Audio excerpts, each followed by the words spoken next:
So this is kind of our final configuration for the Z31 here. So this line right here is really close to the oil cap, but you can actually unscrew it. Again, it is a little tight, but these fittings do swivel a little bit, so you can move it around if need be. I added the dividers. Currently there's only one, but that's essentially how it's looking right there. On the upper intake manifold, there was a spot for a bracket that I ended up having to just grind completely off. I cut it the other day, but I had to grind it completely flat and flush. And then this is the rear here, so the 45, the 90, and that reaches over here to a Y. And the Y goes to a barb fitting, 6AN barb fitting, to the fuel filter that you can't see. It's kind of tight down there. As you can see, we added the 1/8 MPT 90 with PTFE adhesive gasket stuff, and then the radium fuel pressure gauge there. So the only thing that we have to do now is just figure out how we're going to get this line attached to the fuel filter down there, and then the finding a way to secure this. We may actually be good just leaving it hanging, but ideally we'd rather have it like actually mounted to something. So I may drill holes here and then just use good old fashioned zip tie to hold this all together. Ideally, I'd rather have to be honest with you, I'd rather have an AN fuel filter. And we may go that route just depending on how this all plays out here in a minute. So I've got some fuel line on order from the auto parts store, just waiting for them to deliver it, and then I will stick it on and see what it does. Okay, so here it is. This is basically it. We've got the fuel feed line here. I'm not super happy with this right here, to be honest with you. I mean, it's gonna work fine, I think, but definitely not the best. I think the problem is that if I shorten this hose, these two hoses, it's going to put the fuel filter connection at the wrong spot, and that's kind of like what's really playing us up right now. I mean, it'll be fine, but I'm just not totally happy with it. I'm just not really sure how else I can route any of this. But that's basically it. It's going to work fine. We will probably figure out a way to mount this a little bit better, but that's really about it. So we're going to go ahead and start tightening everything up and then putting the intake manifold back on. So we have our injector harness routed. The injectors are in EV14, so we have an adapter that goes from EV14 to EV1, which is what the harness is pinned out for. We've got the intake manifold. It's just sitting on there. It's not all the way down there, but it is on. I was just checking for clearance for everything since we had to run the adapters, and it makes it a little bit taller. So everything here looks like it's going to be a-okay. So I'm going to start zip tying the injector harness together just to kind of clean it up and clean the routing. As you can see, we still got a lot more harness to run. Okay, so we got some more wire routing done. So this is the Fuel Tech universal harness, and a lot of these connections we won't be using. So this right here is the coil harness. We're only using one coil. So here's the coil. This is a IGN 1A coil. So we're gonna make a new wire that goes from this coil to the stock distributor.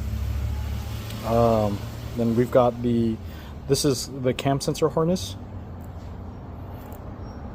So like if you see here, it's got the Hall and VR wiring. The crank sensor is no different, which is here. So we've got Hall crank, and then there's a Hall and VR sensor connector.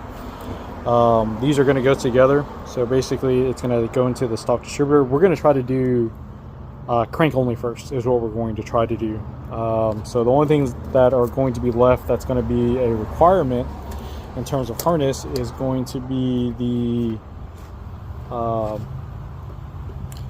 IAT and the so this is the IAT. So we're going to use your standard GM IAT, and then this is the TPS. TPS uses a Molex connector, so I've got Molex connectors here, and I'm just going to make an adapter basically to adapt this Molex into the factory TPS wiring, and that should actually be it in terms of engine side. So it's already wired for a wideband here, so that's really about it. So what we're going to do now, I filled it up with coolant. We're just going to let it sit to make sure that all our coolant connections are good. So we haven't been losing any coolant, so that's a good sign.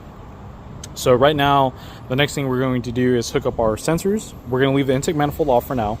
The biggest ones is we're going to do the distributor, the cold, and the distributor wiring is what's going to be next. We're going to hook all that up, and then we're going to crank the motor over and then just make sure that we get RPM. Just like in every other standalone ECU install, is we've got to make sure that we got RPM first. Now, unfortunately, that's not going to be today.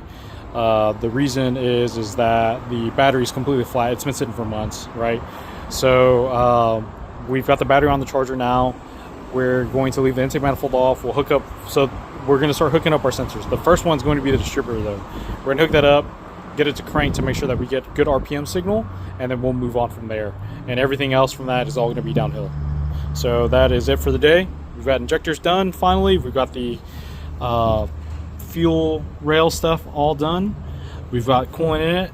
We're not losing any back here from where we welded that shut for the throttle.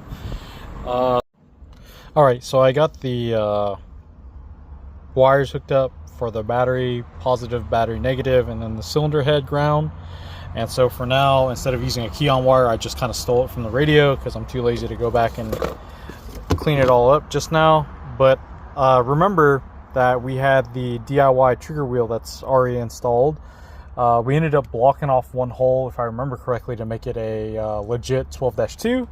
So I'm going to crank it over now with the fuel tech installed. So we got good RPM. So that tells me, I think that we're actually ready to start it, wrap everything up and start it anyways.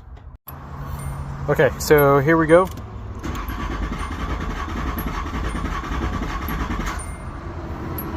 So as you can see, the fuel tech is happy with the crank signal. So okay, so we're going to check our cooling system next. As you guys know, I welded and blocked off some holes on the back of the intake manifold. We've got our pressure tester in. This is on. It's filled with water, so I'm going to pump this up. I'm going to have to pause it real quick because I'm not going to be able to do it with one hand, but essentially we're just going to pump it up to about the 15 PSI mark, maybe a little bit further, and check for any leaks. All right, so we encountered the first leak already. I'm pumping this off camera, and bam. So you can see that's our first leak there. So we're gonna depressurize it by depressing this cap really quick, and then we'll see if that hose clamp is not tight enough or it needs to be moved around, and we'll check it again. The hose was seated, the hose clamp was in. As you can see, there's an indentation here showing that it's been there forever. So I've went ahead and just moved it over a little bit. I'm going to pressurize it again and see what we get. Okay, so we got it pressurized over the 15 PSI mark, and it's holding, no problems there. We don't have anything leaking there. So I think we're good to go in terms of any more leakage.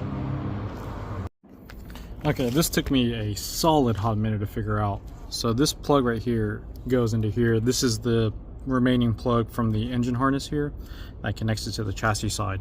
So I'm looking at the diagram and it's confusing as hell.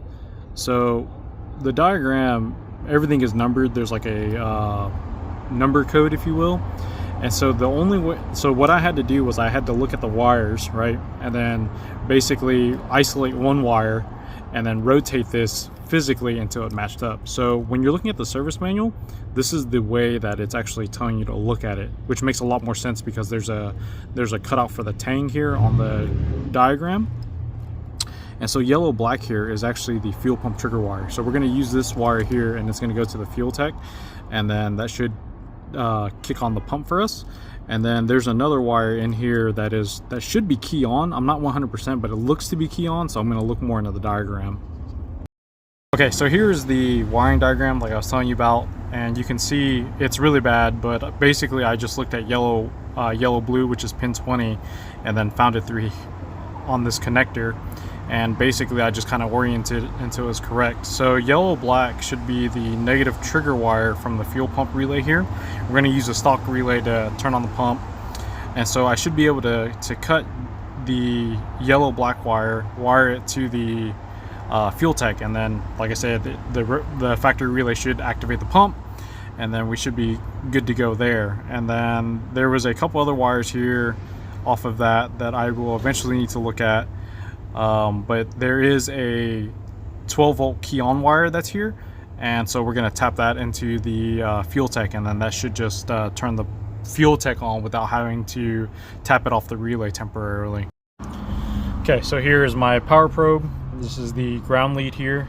It's hooked up to the yellow black wire. This is a pain in the ass to see, guys. Like it's really hard as hell to see. So, but anyways, I stripped it on this side and tapped my meter to it, and we've got good ground here.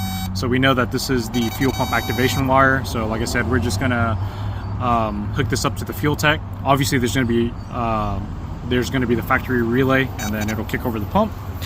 And then these other pins I've actually checked, and they do have power with key on. So, and that wire actually should be this blue white wire right here should be key on power, but I'm going to strip it here in a second and then verify it. Okay, so the key is on and we have 12-volt power. I'm going to reach over here and key it off, and with it keyed off we have ground, so clearly that is a ignition power wire there. So the fuel tech power wire will go here, and then fuel pump output wire will go here, and then we're done.